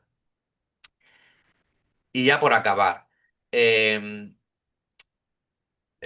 aquí ya le hemos hecho crítica a Heidegger, ¿no? Todo esto. Pero aquí vamos a entrar en la crítica de Yuhui, que no me da tiempo a entrar mucho en profundidad, pero esto es muy interesante y podríamos dar un seminario entero. No sé si lo veis aquí, pero este libro que han publicado hace poquito, en Mutatis Mutandis, que de hecho es una editorial de Barcelona, se llama Post Europa, de Yuhui, ¿vale? Y habla de la crítica a Heidegger. Es un libro interesante, ¿vale? Si os interesa este seminario, es un libro que habla de todo lo que hemos hablado nosotros, básicamente.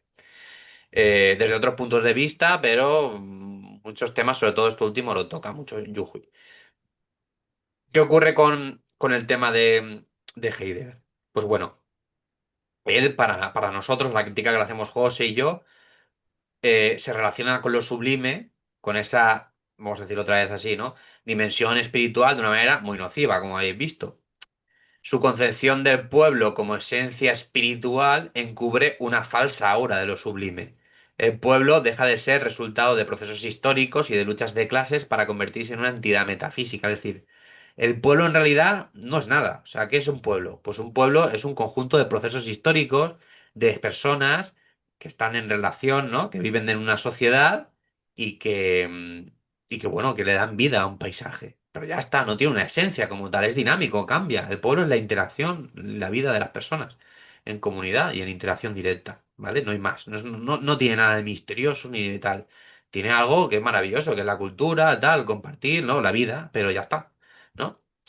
Lo que en Heidegger es llamado el ser, en el fascismo se convierte en la llamada de la sangre, ¿no? Es decir, el pueblo es la sangre, el pueblo está en los genes, ¿no? Obviamente para nosotros es un postulado, aparte de supremacista, absurdo, ¿no? Yuji critica a Heidegger, ¿no? Y le dice, bueno, en la obra la pregunta por la cosmotécnica en China, ¿no? Interpreta el retorno heideggeriano, que es lo que os he comentado yo, al ser como una reacción nostálgica frente a la irrupción de la tecnología industrial, que es lo que os está explicando yo, ¿vale? Esa ruptura continuada hoy con la inteligencia artificial y la biotecnología ha desestabilizado los marcos de sentido con los que comprendemos el mundo. Y por eso todo el seminario está girando en volver a... Nosotros, evidentemente, José y yo, no tenemos la respuesta de esto, ¿no? Pero sí que nos hemos dado cuenta de que hay que volver a resignificar todo, de manera filosófica y de base filosófica, tener que reflexionar sobre todo esto. ¿Por qué? Porque si no, ya va a haber otra gente que va a reflexionar sobre ello. Y los resultados los estamos viendo, ¿no? Una vuelta a posiciones de extrema derecha, a posiciones religiosas dogmáticas, supremacistas, y que en este principio no queremos, ¿no? Y luego, ya por acabar, en el último punto, de la melancolía al sublime postcapitalista, por no acabar en algo todo negativo, ¿vale? Frente a esta pérdida de significado, pensadores como Heidegger o Nishida, ¿vale? Japonés también, que influenciado por Heidegger, que también, ¿no? Forma parte de un movimiento fascista en Japón, respondieron con una visión, perdonad, melancólica y conservadora. Esa respuesta dio paso a un sublime arcaico que alimenta o que alimentó el auge de los fascismos. Es decir, por decirlo de alguna manera, para entenderlo, la dimensión absoluta, lo espiritual, lo sublime, forma parte muchas veces del pensamiento político. De hecho, lo vertebra. Lo que pasa es que lo dejamos de lado muchas veces, ¿no? Y sin entender esto no podemos entender, por ejemplo, el deseo que se mueve, por ejemplo, los fascismos. ¿Es un deseo de qué? De volver a encontrar un lugar cómodo a nivel espiritual, a nivel material, a nivel social, a nivel existencial, y juegan con estas dimensiones, ¿no? Yu Hui, ¿qué propone sobre esto? Propone un cambio, un horizonte poscapitalista que lo que tiene que hacer es reinterpretar lo sublime, que es lo que hemos estado haciendo aquí, ¿no? En plan de, José os habla de la dimensión absoluta, yo de lo sublime, que es prácticamente lo mismo, y hemos intentado entenderlo de manera racional, de manera sociológica, de las ciencias sociales, etcétera, ¿no? Entonces hay que interpretar lo sublime como una experiencia sensitiva, humana, pero materialmente situada en nuestro tiempo, ¿vale? No algo como, pues bueno, lo que la teoría, la teorización de Heidegger, que al final es mística, es metafísica, es, digamos, idealista, ¿no? Y de ahí ya entramos en una irracionalidad donde todo puede ser posible políticamente y por desgracia nada bueno, ¿no? Entonces aquí entraríamos ya en todo ese trabajo, ¿no? De lo axiológico, de lo ético, de entender esto y a partir de entender esto, proponer valores, proponer una ética, proponer cosas como la interdependencia, comprender que formamos parte de una materia muy concreta, de comunidades concretas dentro de una historia, pero que no tenemos una esencia per se, más allá de que somos, pues eso, unos animales que son gregarios y que comparten todo tal. Y a partir de ahí y de aquí sí, políticamente, defender unos valores concretos que para nosotros son mejores para la vida, pues ya proyectar una ética, un proyecto político, etcétera, etcétera, etcétera, que para José y para mí es el poscapitalismo de izquierdas y aquí entraríamos en un debate que nos daría para otro seminario. Y res, pues hasta así. Si tenéis alguna pregunta, pues con gusto os contestamos. Pregúntalo, sé que han hecho un comentario en el chat. Bueno, el Luis ha puesto muy interesante. Quizás podéis pensar en un taller sobre estas concepciones de la dimensión absoluta, que como habéis dicho, daría para varias sesiones. Y luego ha dicho que le recordamos bastante a Byung-Chul Chan al recoger el premio de Asturias sobre que la democracia sin comunidad colapsa. ¿No le habéis incluido por alguna razón?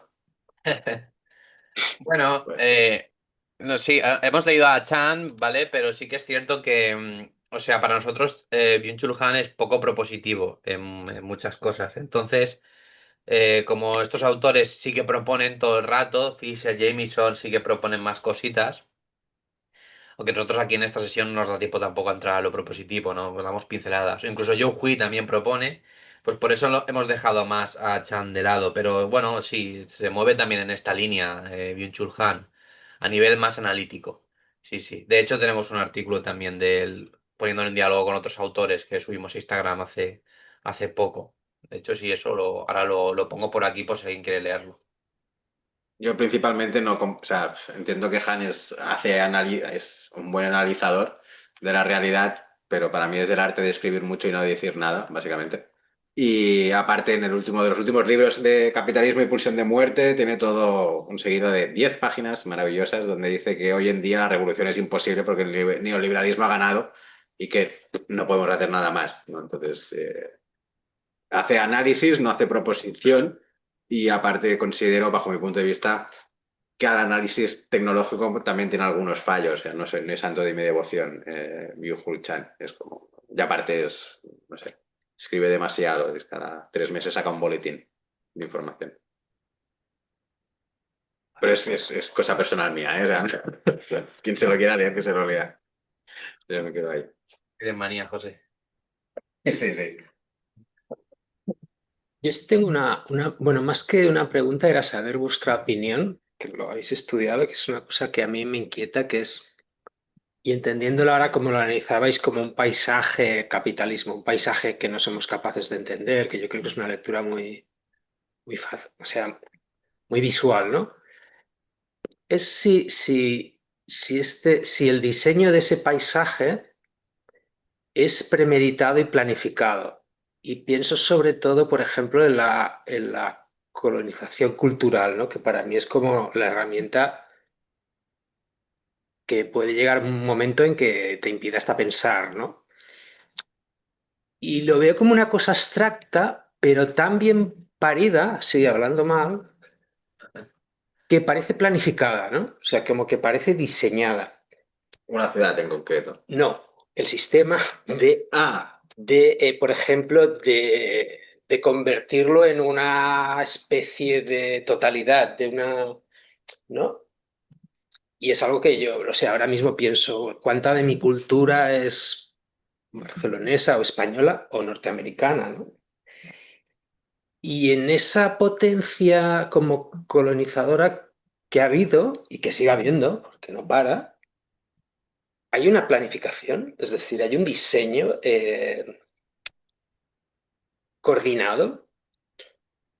Yo diría que sí, pero no a nivel conspiranoico, ¿vale? O sea, no hay una superélite que lo piense todo y que todo tenga que ser así de cierta manera y todo está súper Pero ¿cómo calculado. existe ese nivel de o sea, como de coordinación, ¿no? Porque yo, una de las cosas que pienso es que lo arrastra todo y que pienso que lo arrastra todo porque también lleva cosas buenas, como que están muy bien trabajadas, ¿no? Sí, esto, bajo mi punto de vista, luego a ver lo que opine.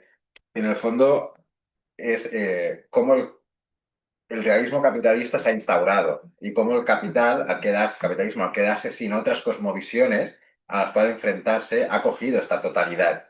Entonces, todo el mundo vive bajo el capitalismo, ¿no? Es como, no, la izquierda, pues que la izquierda socialdemocracia es capitalista.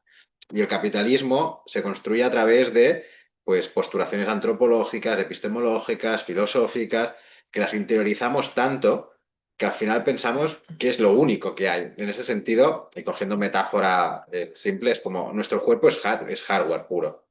Y todo nuestro sentir, nuestra construcción psicosocial es software. Y el que hemos integrado, el que hemos instalado y donde hemos vivido, crecido y criado es el capitalismo. Seguramente si cogiéramos a una persona de la Edad Media y la pusiéramos a vivir en el sistema, no entendería nada ahora y diría, ¿pero esto qué es? ¿Qué está pasando? ¿Por qué? Porque lo que decía Álvaro, se ha perdido su código de significación del mundo, no es el que tenemos nosotros.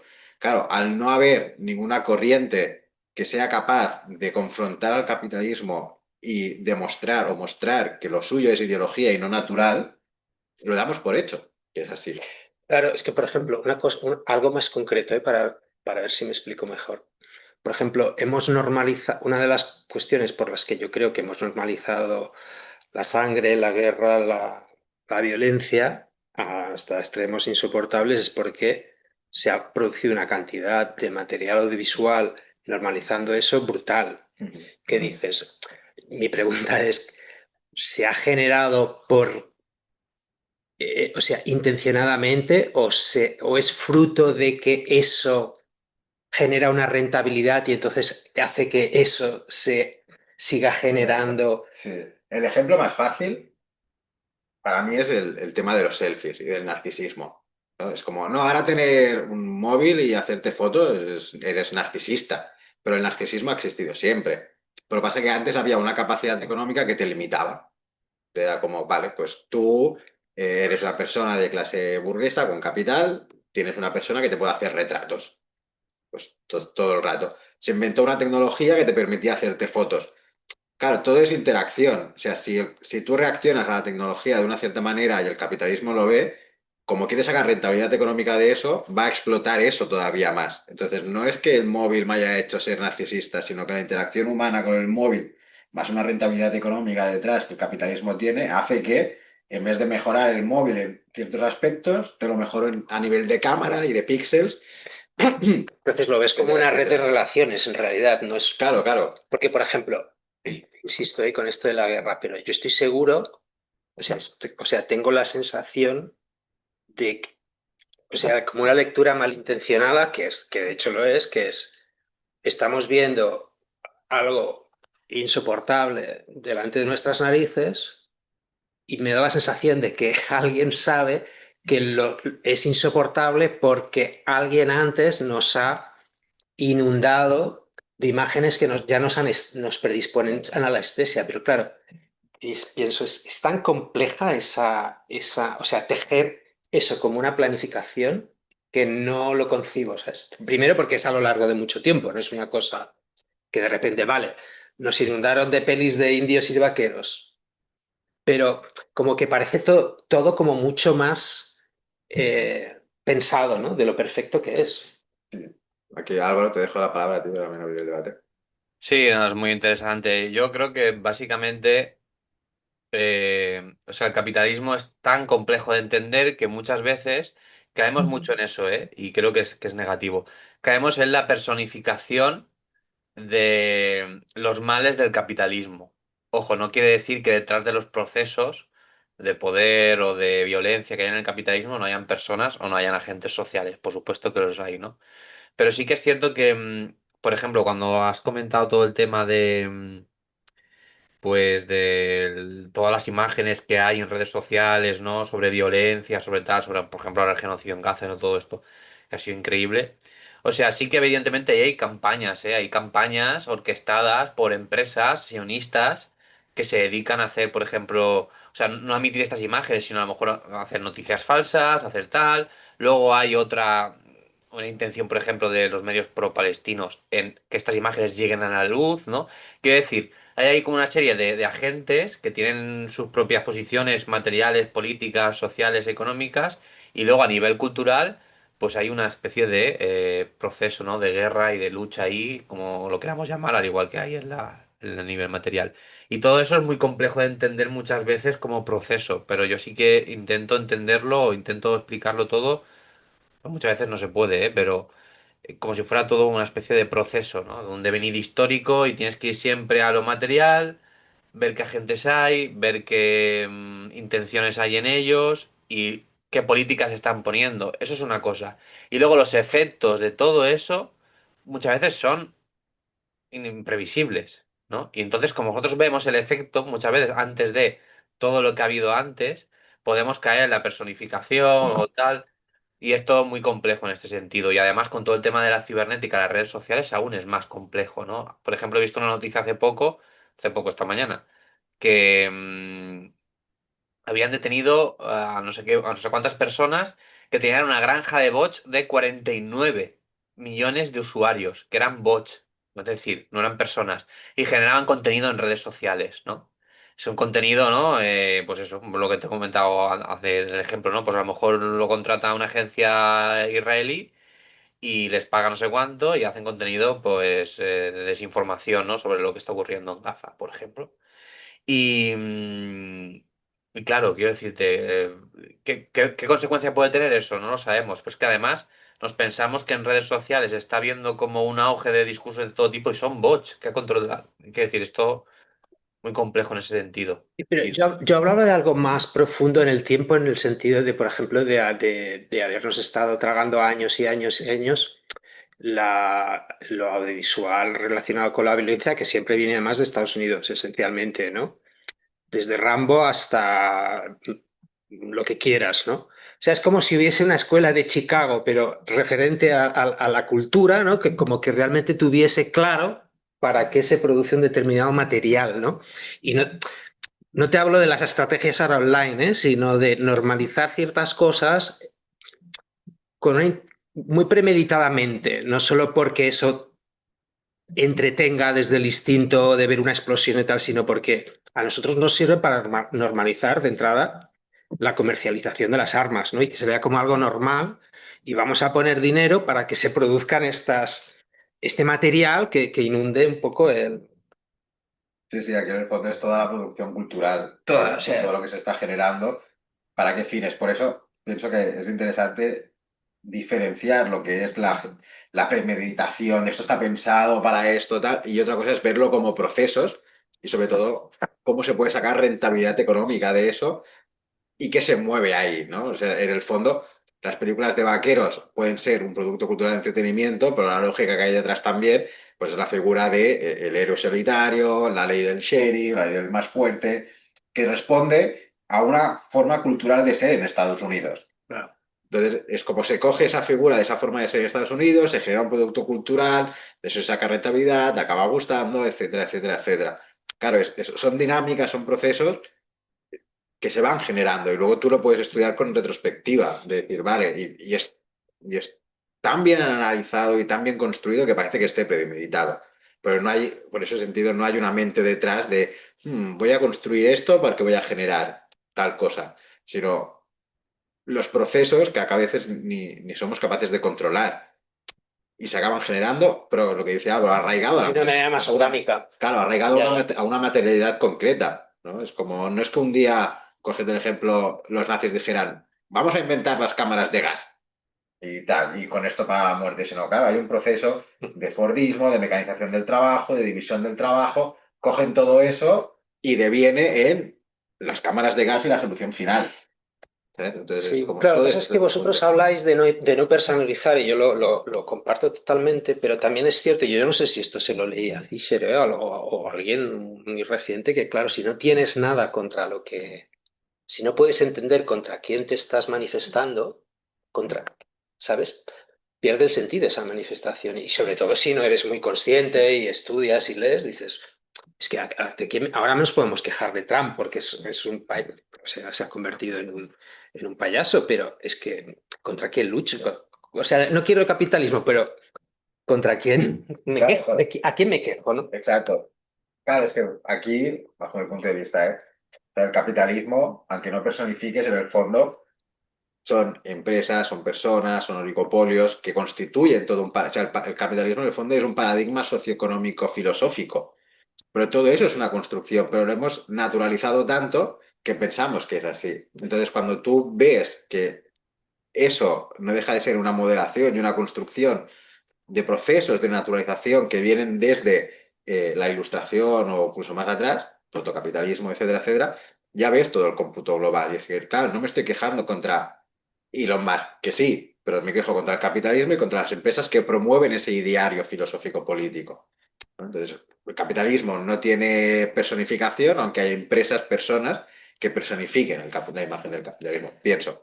Sí, sí, no, yo lo entiendo. Lo que pasa es que Y parece un ser inteligente. yo estoy, bueno, bastante de acuerdo, incluso lo que habéis dicho los dos, creo que son como dos posturas que se tienen que encontrar, ¿no? Es cierto, ¿no? Claro, yo había entendido, no, lo que comentabas de una manera diferente. Si hablas de la producción cultural, yo sí que pienso que es bastante fácil, ¿no? Buscar el rastro de esta producción cultural y ver que hay directamente personas, partidos políticos, ¿no? Por ejemplo, la película que has comentado de Rambo.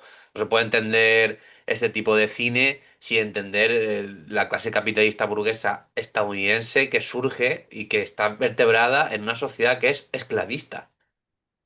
Literalmente esclavista, o sea, de las pocas que quedaban y que han quedado hasta hace bien poco, hasta hace 60 años, 50, ¿no? Entonces yo creo que ahí sí que hay que personificar, bueno, no es que se tenga que personificar, sino que es que si no personificas no entiendes, ¿eh? No entiendes aquí. Claro, no, cuando digo personificar es entender contra quién, Claro, o sea, quién lo ha provocado, ¿no? O sea, entender un poco de dónde vienes. Yo ponía el ejemplo de la escuela de Chicago, cuando te hablan de Chile, pues lo entiendes, ¿no? literal, sí. Pero todo lo demás, que es mucho más atmósfera, ¿no? Está en todos sitios, pues eso, que parece muy inteligente, mente hecho. Sí, sí, Sí, y sobre pero todo yo creo que representa que tienen, aparte de ser inteligentes, tienen un poder, que yo creo que la clave es eso, tienen una hegemonía y un poder tan bestia que pueden generar este tipo de procesos a nivel Claro, es cultural. que yo a veces lo leo como si fuese el sistema genera caos y las circunstancias en el caos solo las aprovechan los que tienen mucho dinero. Son los que son Claro. capaces Sí, de mover eso, ¿no? A su favor siempre para tener más dinero. O sea, es como un círculo que no se puede cerrar. claro. Hay teoría, y con esto ya lo podemos dejar, que es la teoría del colapsismo, donde hay gente que está empezando a estudiar cómo son esas dinámicas dentro de los procesos de un colapso que devienen en nuevas formas culturales, ¿no? Entonces, ¿cómo entender el colapso, las lógicas y dinámicas del colapso entre transición de la industrialización a la posmodernidad o la cibercultura? Nos dará a entender a la larga por qué han surgido todos estos pensamientos. Entonces se verá como una lógica. Entonces, cuando se analice cómo el capitalismo que está apoderando de todo y se ha apoderado, diremos, ostras, qué inteligente fue el capital, porque lo cogió todo y parece que todo lo ha manipulado a su favor. Por eso es, insisto, no es teoría de la conspiración. Como el capitalismo No, no, controla el no. mundo, claro, pero huir de esta análisis cultural o colectivo de por qué suceden las cosas, no a nivel individual, sino a nivel social, nos tiene que alejar de eso, ¿no? Porque muchas veces dirán, no, es que apareció la mente pensante que hizo tal y movió los hilos para que todo fuera de cierta manera, todo estaba planificado, entonces, claro, si todo está planificado, no tiene ningún sentido porque el futuro ya estará planificado. Claro, cuando tú lo entiendes todo como un proceso, ya entras en las dinámicas del cambio, de yo me puedo también apoderar de este proceso, de ahí también la idea del poscapitalismo, de estamos en unas líneas, en unos procesos que nos pueden llevar hacia todo el ciberfascismo súper chungo o ir hacia un poscapitalismo diferente.